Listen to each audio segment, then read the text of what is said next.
세상의 온갖 시비는 말 때문에 일어난다고 해도 과언이 아니다. 모든 인간은 불완전한 존재다. 누구나 대화를 할 때 가끔 본의 아니게 실언을 하는 경우가 있다. 또 상대의 말을 오해할 때도 있다. 항상 내가 무슨 얘기를 하고 있는지, 그리고 상대의 말을 잘 이해하고 있는지 알아차릴 필요가 있다. 만약 조금이라도 이상하다 생각된다면 당장 대화를 멈추는 것이 낫다. 우리가 살아가면서, 그리고 다른 이들과 대화를 하면서 우리가 알아야 할 중요한 사실은 우리 각자는 알고 있는 세계가 서로 다르기 때문에 우리는 나와 다른 의견도 존중할 줄 알아야 한다는 것이다. 항상 내가 알고 있는 세계가 옳다고 생각하는 데서 갈등은 시작되는 법이다. 그로 인해서 화, 스트레스, 미움, 원망, 괴로움들이 일어나게 된다. 내가 하나를 고집하게 되면 하나가 아니라고 주장하는 다른 이와 다투게 될 뿐이다. 대화에는 그 사람의 인격이 나타난다. 상대에 대한 배려와 관용이 없는 대화는 무미건조할 뿐이다. 고대 인도에 이런 스님이 있었다. 그 스님은 천성적으로 말을 잘 참지 못하고 누구에게나 함부로 말했다. 게다가 자신과 크게 인연도 없는 사람을 악담하거나 비방했다. 부처님께서 그 비구를 불러다 놓고 이렇게 말씀하셨다. 늘 말 조심해라. 함께 공부하는 스님들을 욕하지 말라. 가능하면 늘 칭찬하도록 하여라. 이후 여러 제자들이 모이는 날 부처님께서 스님들에게 다음 이야기를 들려주었다. 옛날 히말라야 지역 한 호수에 거북이 한 마리가 살고 있었다. 우연히 그 호수에 기러기 2마리가 먹을 것을 찾아 내려왔다가 거북이와 친해졌다. 그러던 어느 날 기러기들이 거북이에게 말했다. 우리는 히말라야 지방 산봉우리 황금으로 꾸며진 굴에 살고 있다네. 아주 아름다운 곳인데 그곳에 가서 함께 사십시다. 나는 날개가 없어 날아갈 수 없습니다. 걱정하지 마세요. 우리가 자네를 데려다 줄 테니 자네는 그저 입 다물고 침묵만 지키면 됩니다. 기러기들은 막대기 하나를 준비해 거북이에게 그것을 물게 하고 그들은 양쪽 끝을 물고 허공으로 날아올랐다. 이렇게 이들이 하늘을 날고 있는데 지상에서 이를 본 사람들이 말했다. 저길 봐, 기러기 2마리가 거북이를 매달고 날아간다. 그 말을 들은 거북이는 기러기가 말하지 말라고 했던 것을 잠시 잊고 이렇게 대꾸했다. 남이야 뭘 하든 말든 너희들이 웬 참견이냐. 거북이가 입을 여는 동시에 허공에서 떨어져 죽고 말았다. 부처님께서 이야기를 들려준 뒤에 말씀하셨다. 어느 누구든 입을 조심해야 한다. 누군가로부터 기분 나쁜 말을 들었다고 상황을 살피지도 않고 함부로 대적해서는 안 된다. 가능한 자기 마음에 나쁜 감정이 일어나지 않도록 조심해야 한다. 참사일언이란 말이 있다. 3번 생각하고 한 번 말한다는 뜻으로 말을 할 때는 신중히 생각한 후에 해야 함을 이루는 말이다. 공자께서 천하를 주유하면서 이런 말씀을 하셨다. 말은 입으로 전하지 말고 가슴으로 전하라는 말처럼 비난과 험담은 자신과 듣는 사람 모두를 잃게 만든다. 남의 티끌은 보면서도 정작 자기 자신의 티끌은 보지 못하고 남을 비방하고 험담만 하면 평생 비난과 빈축만 살 뿐이다. 남을 칭찬하고 존중해주면 미담이 덕담이 되지만 남을 비방하고 험담만 늘어놓는다면 자기에게 돌아오는 것은 적개심 뿐이다. 부처님은 대화하는 방법에 대하여 이렇게 개송으로 말씀하셨다. 분노로 가득 차 대화를 하네. 화를 내고 오만하고 고귀하지 못한 수단을 사용하며 다른 사람에게 잘못을 찾네. 악담을 하고 무례를 범하고 혼란스럽고 상대를 짓밟는 것을 대화에서 서로가 즐겨하니 그것은 고귀하지 못한 것이네. 현자가 대화하고자 원하면 그 때를 알고 나서 고귀한 삶에 대한 대화를 가르침에 입각하여 말해야 하리. 집착 없는 정신으로 화내지 않고 오만하지 않고 질투함이 없이 성급함이 없이 현자는 대화를 이끌어야 하리. 그는 질투를 여인 마음으로 올바른 알무로 말하네. 잘 말해진 것에 대해서는 칭찬하고 잘못 말해진 것이라도 비웃지 않네. 비난하는 것을 알지 못하고 말꼬리를 붙잡고 늘어지지 않고 공격하지 않고 유린하지 않고 함부로 시끄리지 않는다네. 바른 말은 청정한 믿음을 주고 우리의 알물 깊게 하네. 고귀한 님은 이와 같이 말할 줄 아네. 그것이 고귀한 님의 말이네. 총명한 님은 이것을 알아서 교만하지 않고 참답게 말하네. 함께 이야기를 나눌 때 그 사람의 현재 모습이 드러난다. 그 사람이 지혜가 있는지는 얘기해 보면 알 수 있는 것이라 했다. 질문에 대하여 공격하고 유린하고 조롱하고 말꼬리를 붙들고 늘어지는 행위를 하는 자와는 대화를 중단해야 한다. 왜 그런가? 질문을 받으면 여러 가지 논거를 통해서 질질 끌며 공격하는 행위를 하는 자가 있다. 이를 공격이라 한다. 유린하는 자는 어떤 자인가? 근거를 취해서 비판하는 것을 말한다. 또 조롱하는 것은 다른 사람이 질문하거나 말할 때 손바닥을 치면서 박장대소하는 것을 말한다. 말꼬리 붙들고 늘어지는 것은 무엇인가? 사소하게 입으로 잘못한 말을 취해서 따져 묻고 조사하는 것이라고 했다. 말의 꼬리를 잡아 잘잘못을 따지다 보면 대화의 본질은 멀어지고 사소한 것에 감정이 매이기 쉽다. 그래서 말꼬리를 붙들고 늘어지는 자와는 대화할 수 없는 것이다. 달변가가 되어야 하는 것은 아니다. 그러나 사람은 대화할 때는 해야 할 말과 하지 말아야 할 말을 가려서 해야 한다. 옛날 어느 마을에 아버지와 아들이 살고 있었다. 아버지는 나이가 많은 데다 병이 깊어 생을 마칠 날만을 꼽는 처지였다. 그러나 아들은 하늘을 감읍시킬 만큼 효성이 지극했다. 아들은 백방으로 용하다는 의원들을 찾아다녔다. 어떤 용한 의원이 아버지의 병에는 커다란 거북을 삶아서 그 물을 마시게 하는 것이 좋다고 했다. 아들은 거북을 찾기 위해 시냇가로 갔다. 아버지 병환을 구하고자 감천의 노력으로 애쓴 보람일까. 때마침 천녀는 묵음직한 거북이 한 마리가 물 밖으로 나오는 것 아닌가. 아들은 이처럼 고마운 일이 다 있는가 싶어 얼른 지게에 올려 꽁꽁 묶었다. 집으로 가는 도중 몇 번이나 쉬어야 할 만큼 무겁고 큰 거북이였다. 그러다 커다란 뽕나무 아래서 땀을 닦으며 쉬고 있었다. 이때 거북이 입을 열었다. 여복의 젊은이, 자네는 헛수고하고 있네. 힘들여 나를 지고 가지만 가마솥에 장작불로 100년을 고아도 나는 안 죽네. 그만큼 나는 힘이 세고 신기한 존재일세. 이처럼 거북은 자기를 뽐냈다. 때마침 옆에 큰 뽕나무가 끼어들었다. 여보 거북이, 큰 소리 치지 말게.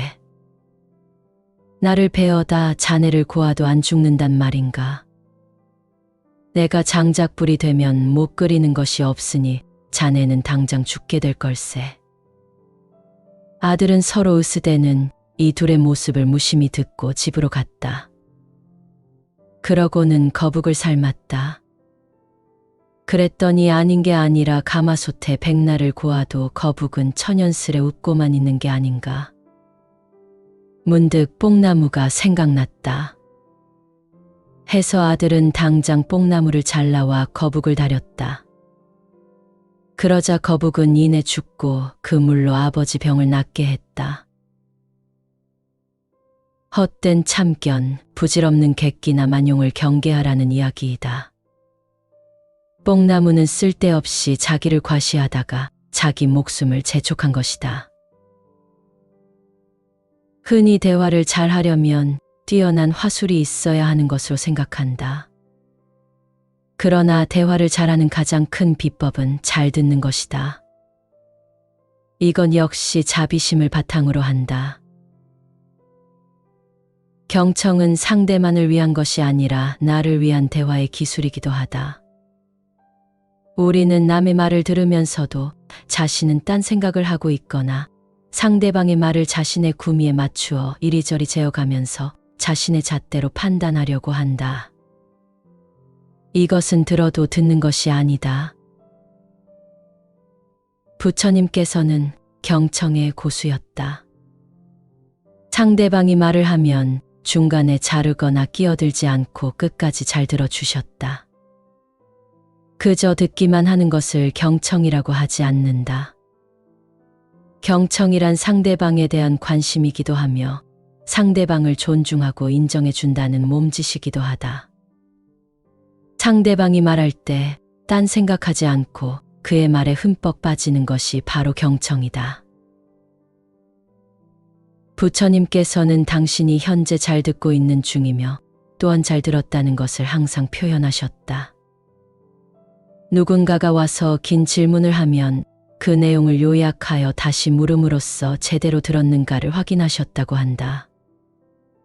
가령 어떤 비구가 세존이시여, 이제 저를 위해 간략히 법을 설하여 주소서 하고 여쭈면 부처님은 그대는 즐거운 마음으로 저를 위해 간략히 법을 설하여 주소서 하고 말하였는가 하며 다시 물으셨다. 이 밖에 대화를 원하는 방향으로 이끌기 위해 여러 경청의 방법을 적절히 활용하셨다. 부처님께서는 대화하는 동안 끊임없이 지지와 격려를 해주신다. 상대방의 말을 존중하며 수용적으로 따라가 주는 것, 이것이 바로 부처님 대화의 비법이다. 또한 부처님께서는 상대방의 어법에 맞추어 대화를 하셨다. 사람은 각자 살아가는 환경에 따라, 연령에 따라 쓰는 말이 다르다. 부처님께서는 이런 점까지 고려해서 대화하셨다. 비하경에서 부처님은 당신의 대화법을 다음과 같이 말씀하셨다. 어느 때 부처님께서 사위국 기수급 고도관에 계셨다. 그때 세존께서 모든 비구들에게 말씀하셨다. 세상 사람들은 천한 직업에 종사하며 여러 가지로 재물을 구해 살아가면서 또 큰 부자가 된다. 이것은 세상 사람들이 다 알고 있는 것이고 세상 사람들이 알고 있는 것과 같이 나도 또한 그렇게 말한다. 무슨 까닭인가? 나를 세상 사람들과 다르지 않게 하기 위해서이니라. 모든 비구들아, 비유하면 어떤 그릇이 어떤 곳에 있을 때 어떤 사람은 건자라 하고 어떤 사람은 바루라 하며 어떤 사람은 비비라라 하고 어떤 사람은 차류라 하며 어떤 사람은 비실다라 하고 어떤 사람은 바사나라 하며 어떤 사람은 살레라 할 때 그들이 알고 있는 그대로 나도 또한 그렇게 말하는 것과 같다. 무슨 까닭인가? 나를 세상 사람들과 다르지 않게 하기 위해서이니라. 부처님은 이렇게 대화를 이끌어가는 방식을 중시했다. 진리에 관한 질문을 받았을 때 회피하거나 감정적으로 대응하지 않는 것이 중요하다고 강조했고, 조롱하거나 말꼬리를 잡고 늘어지지 말아야 한다고 하셨다. 또한 부처님은 그 질문 자체에 관심을 갖고 귀를 기울이는 경청의 자세 또한 청정한 진리에 이르는 과정에서 꼭 갖추어야 할 태도로서 중시하였음을 확인할 수 있다. 부처님의 대화의 핵심을 이렇게 표현할 수도 있겠다. 일체 중생 시류불성. 모든 중생은 다 부처가 될 성품을 지니고 있다는 뜻이다. 내게 불성이 있고 부처임을 알면 상대방을 무시하거나 함부로 하는 말을 할 수 없을 것이다. 바른 말과 상대를 존중하는 속에 대화를 하면 그 자체가 수행이고 부처가 되는 길이지 않겠는가. 행하거나 머무르거나 앉거나 눕거나 말하거나 침묵하거나 움직이거나 조용히 있거나 일상의 삶에서 수행이 아닌 것이 없으니 일상생활 속에서 수행할 수 있는 방법 가운데 하나가 부처님의 대화법일 것이다.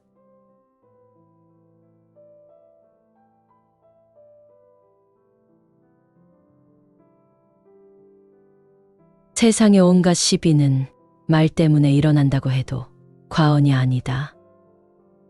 모든 인간은 불완전한 존재다. 누구나 대화를 할 때 가끔 본의 아니게 실언을 하는 경우가 있다. 또 상대의 말을 오해할 때도 있다. 항상 내가 무슨 얘기를 하고 있는지 그리고 상대의 말을 잘 이해하고 있는지 알아차릴 필요가 있다. 만약 조금이라도 이상하다 생각된다면 당장 대화를 멈추는 것이 낫다. 우리가 살아가면서 그리고 다른 이들과 대화를 하면서 우리가 알아야 할 중요한 사실은 우리 각자는 알고 있는 세계가 서로 다르기 때문에 우리는 나와 다른 의견도 존중할 줄 알아야 한다는 것이다. 항상 내가 알고 있는 세계가 옳다고 생각하는 데서 갈등은 시작되는 법이다. 그로 인해서 화, 스트레스, 미움, 원망, 괴로움들이 일어나게 된다. 내가 하나를 고집하게 되면 하나가 아니라고 주장하는 다른 이와 다투게 될 뿐이다. 대화에는 그 사람의 인격이 나타난다. 상대에 대한 배려와 관용이 없는 대화는 무미건조할 뿐이다. 고대 인도에 이런 스님이 있었다. 그 스님은 천성적으로 말을 잘 참지 못하고 누구에게나 함부로 말했다. 게다가 자신과 크게 인연도 없는 사람을 악담하거나 비방했다. 부처님께서 그 비구를 불러다 놓고 이렇게 말씀하셨다. 늘 말 조심해라. 함께 공부하는 스님들을 욕하지 말라. 가능하면 늘 칭찬하도록 하여라. 이후 여러 제자들이 모이는 날 부처님께서 스님들에게 다음 이야기를 들려주었다. 옛날 히말라야 지역 한 호수에 거북이 한 마리가 살고 있었다. 우연히 그 호수에 기러기 2마리가 먹을 것을 찾아 내려왔다가 거북이와 친해졌다. 그러던 어느 날 기러기들이 거북이에게 말했다. 우리는 히말라야 지방 산봉우리 황금으로 꾸며진 굴에 살고 있다네. 아주 아름다운 곳인데 그곳에 가서 함께 사십시다. 나는 날개가 없어 날아갈 수 없습니다. 걱정하지 마세요. 우리가 자네를 데려다 줄 테니 자네는 그저 입 다물고 침묵만 지키면 됩니다. 기러기들은 막대기 하나를 준비해 거북이에게 그것을 물게 하고 그들은 양쪽 끝을 물고 허공으로 날아올랐다. 이렇게 이들이 하늘을 날고 있는데 지상에서 이를 본 사람들이 말했다. 저길 봐, 기러기 2마리가 거북이를 매달고 날아간다. 그 말을 들은 거북이는 기러기가 말하지 말라고 했던 것을 잠시 잊고 이렇게 대꾸했다. 남이야 뭘 하든 말든 너희들이 웬 참견이냐. 거북이가 입을 여는 동시에 허공에서 떨어져 죽고 말았다. 부처님께서 이야기를 들려준 뒤에 말씀하셨다. 어느 누구든 입을 조심해야 한다. 누군가로부터 기분 나쁜 말을 들었다고 상황을 살피지도 않고 함부로 대적해서는 안 된다. 가능한 자기 마음에 나쁜 감정이 일어나지 않도록 조심해야 한다. 참사일언이란 말이 있다. 3번 생각하고 1번 말한다는 뜻으로 말을 할 때는 신중히 생각한 후에 해야 함을 이루는 말이다. 공자께서 천하를 주유하면서 이런 말씀을 하셨다. 말은 입으로 전하지 말고 가슴으로 전하라는 말처럼 비난과 험담은 자신과 듣는 사람 모두를 잃게 만든다. 남의 티끌은 보면서도 정작 자기 자신의 티끌은 보지 못하고 남을 비방하고 험담만 하면 평생 비난과 빈축만 살 뿐이다. 남을 칭찬하고 존중해주면 미담이 덕담이 되지만 남을 비방하고 험담만 늘어놓는다면 자기에게 돌아오는 것은 적개심 뿐이다. 부처님은 대화하는 방법에 대하여 이렇게 개송으로 말씀하셨다. 분노로 가득 차 대화를 하네. 화를 내고 오만하고 고귀하지 못한 수단을 사용하며 다른 사람에게 잘못을 찾네. 악담을 하고 무례를 범하고 혼란스럽고 상대를 짓밟는 것을 대화에서 서로가 즐겨하니 그것은 고귀하지 못한 것이네. 현자가 대화하고자 원하면 그 때를 알고 나서 고귀한 삶에 대한 대화를 가르침에 입각하여 말해야 하리. 집착 없는 정신으로 화내지 않고 오만하지 않고 질투함이 없이 성급함이 없이 현자는 대화를 이끌어야 하리. 그는 질투를 여인 마음으로 올바른 알무로 말하네. 잘 말해진 것에 대해서는 칭찬하고 잘못 말해진 것이라도 비웃지 않네. 비난하는 것을 알지 못하고 말꼬리를 붙잡고 늘어지지 않고 공격하지 않고 유린하지 않고 함부로 시끄리지 않는다네. 바른 말은 청정한 믿음을 주고 우리의 알물 깊게 하네. 고귀한 님은 이와 같이 말할 줄 아네. 그것이 고귀한 님의 말이네. 총명한 님은 이것을 알아서 교만하지 않고 참답게 말하네. 함께 이야기를 나눌 때 그 사람의 현재 모습이 드러난다. 그 사람이 지혜가 있는지는 얘기해 보면 알 수 있는 것이라 했다. 질문에 대하여 공격하고 유린하고 조롱하고 말꼬리를 붙들고 늘어지는 행위를 하는 자와는 대화를 중단해야 한다. 왜 그런가? 질문을 받으면 여러 가지 논거를 통해서 질질 끌며 공격하는 행위를 하는 자가 있다. 이를 공격이라 한다. 유린하는 자는 어떤 자인가? 근거를 취해서 비판하는 것을 말한다. 또 조롱하는 것은 다른 사람이 질문하거나 말할 때 손바닥을 치면서 박장대소하는 것을 말한다. 말꼬리 붙들고 늘어지는 것은 무엇인가? 사소하게 입으로 잘못한 말을 취해서 따져 묻고 조사하는 것이라고 했다. 말의 꼬리를 잡아 잘잘못을 따지다 보면 대화의 본질은 멀어지고 사소한 것에 감정이 매이기 쉽다. 그래서 말꼬리를 붙들고 늘어지는 자와는 대화할 수 없는 것이다. 달변가가 되어야 하는 것은 아니다. 그러나 사람은 대화할 때는 해야 할 말과 하지 말아야 할 말을 가려서 해야 한다.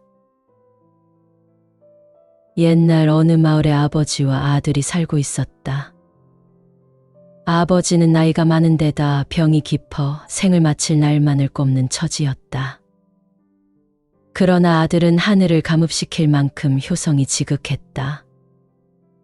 아들은 백방으로 용하다는 의원들을 찾아다녔다. 어떤 용한 의원이 아버지의 병에는 커다란 거북을 삶아서 그 물을 마시게 하는 것이 좋다고 했다. 아들은 거북을 찾기 위해 시냇가로 갔다. 아버지 병환을 구하고자 감천의 노력으로 애쓴 보람일까. 때마침 천녀는 묵음직한 거북이 한 마리가 물 밖으로 나오는 것 아닌가. 아들은 이처럼 고마운 일이 다 있는가 싶어 얼른 지게에 올려 꽁꽁 묶었다. 집으로 가는 도중 몇 번이나 쉬어야 할 만큼 무겁고 큰 거북이였다. 그러다 커다란 뽕나무 아래서 땀을 닦으며 쉬고 있었다. 이때 거북이 입을 열었다. 여복의 젊은이, 자네는 헛수고하고 있네. 힘들여 나를 지고 가지만 가마솥에 장작불로 100년을 고아도 나는 안 죽네. 그만큼 나는 힘이 세고 신기한 존재일세. 이처럼 거북은 자기를 뽐냈다. 때마침 옆에 큰 뽕나무가 끼어들었다. 여보 거북이, 큰 소리 치지 말게. 나를 베어다 자네를 고아도 안 죽는단 말인가. 내가 장작불이 되면 못 끓이는 것이 없으니 자네는 당장 죽게 될 걸세. 아들은 서로 으스대는 이 둘의 모습을 무심히 듣고 집으로 갔다. 그러고는 거북을 삶았다. 그랬더니 아닌 게 아니라 가마솥에 백날을 고아도 거북은 천연스레 웃고만 있는 게 아닌가. 문득 뽕나무가 생각났다. 해서 아들은 당장 뽕나무를 잘라와 거북을 다렸다. 그러자 거북은 이내 죽고 그 물로 아버지 병을 낫게 했다. 헛된 참견, 부질없는 객기나 만용을 경계하라는 이야기이다. 뽕나무는 쓸데없이 자기를 과시하다가 자기 목숨을 재촉한 것이다. 흔히 대화를 잘 하려면 뛰어난 화술이 있어야 하는 것으로 생각한다. 그러나 대화를 잘하는 가장 큰 비법은 잘 듣는 것이다. 이건 역시 자비심을 바탕으로 한다. 경청은 상대만을 위한 것이 아니라 나를 위한 대화의 기술이기도 하다.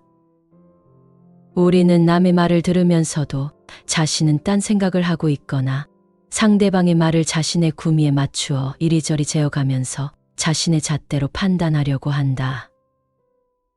이것은 들어도 듣는 것이 아니다. 부처님께서는 경청의 고수였다. 상대방이 말을 하면 중간에 자르거나 끼어들지 않고 끝까지 잘 들어주셨다. 그저 듣기만 하는 것을 경청이라고 하지 않는다. 경청이란 상대방에 대한 관심이기도 하며 상대방을 존중하고 인정해 준다는 몸짓이기도 하다. 상대방이 말할 때 딴 생각하지 않고 그의 말에 흠뻑 빠지는 것이 바로 경청이다. 부처님께서는 당신이 현재 잘 듣고 있는 중이며 또한 잘 들었다는 것을 항상 표현하셨다. 누군가가 와서 긴 질문을 하면 그 내용을 요약하여 다시 물음으로써 제대로 들었는가를 확인하셨다고 한다. 가령 어떤 비구가 세존이시여, 이제 저를 위해 간략히 법을 설하여 주소서 하고 여쭈면 부처님은 그대는 즐거운 마음으로 저를 위해 간략히 법을 설하여 주소서 하고 말하였는가 하며 다시 물으셨다. 이 밖에 대화를 원하는 방향으로 이끌기 위해 여러 경청의 방법을 적절히 활용하셨다. 부처님께서는 대화하는 동안 끊임없이 지지와 격려를 해주신다. 상대방의 말을 존중하며 수용적으로 따라가 주는 것, 이것이 바로 부처님 대화의 비법이다. 또한 부처님께서는 상대방의 어법에 맞추어 대화를 하셨다. 사람은 각자 살아가는 환경에 따라, 연령에 따라 쓰는 말이 다르다. 부처님께서는 이런 점까지 고려해서 대화하셨다. 비하경에서 부처님은 당신의 대화법을 다음과 같이 말씀하셨다. 어느 때 부처님께서 사위국 기수급 고도관에 계셨다. 그때 세존께서 모든 비구들에게 말씀하셨다. 세상 사람들은 천한 직업에 종사하며 여러 가지로 재물을 구해 살아가면서 또 큰 부자가 된다. 이것은 세상 사람들이 다 알고 있는 것이고 세상 사람들이 알고 있는 것과 같이 나도 또한 그렇게 말한다. 무슨 까닭인가? 나를 세상 사람들과 다르지 않게 하기 위해서이니라. 모든 비구들아, 비유하면 어떤 그릇이 어떤 곳에 있을 때 어떤 사람은 건자라 하고 어떤 사람은 바루라 하며 어떤 사람은 비비라라 하고 어떤 사람은 차류라 하며 어떤 사람은 비실다라 하고 어떤 사람은 바사나라 하며 어떤 사람은 살레라 할 때 그들이 알고 있는 그대로 나도 또한 그렇게 말하는 것과 같다. 무슨 까닭인가? 나를 세상 사람들과 다르지 않게 하기 위해서이니라. 부처님은 이렇게 대화를 이끌어가는 방식을 중시했다. 진리에 관한 질문을 받았을 때 회피하거나 감정적으로 대응하지 않는 것이 중요하다고 강조했고, 조롱하거나 말꼬리를 잡고 늘어지지 말아야 한다고 하셨다. 또한 부처님은 그 질문 자체에 관심을 갖고 귀를 기울이는 경청의 자세 또한 청정한 진리에 이르는 과정에서 꼭 갖추어야 할 태도로서 중시하였음을 확인할 수 있다. 부처님의 대화의 핵심을 이렇게 표현할 수도 있겠다. 일체 중생 시류불성. 모든 중생은 다 부처가 될 성품을 지니고 있다는 뜻이다. 내게 불성이 있고 부처임을 알면 상대방을 무시하거나 함부로 하는 말을 할 수 없을 것이다. 바른 말과 상대를 존중하는 속에 대화를 하면 그 자체가 수행이고 부처가 되는 길이지 않겠는가. 행하거나 머무르거나 앉거나 눕거나 말하거나 침묵하거나 움직이거나 조용히 있거나 일상의 삶에서 수행이 아닌 것이 없으니 일상생활 속에서 수행할 수 있는 방법 가운데 하나가 부처님의 대화법일 것이다.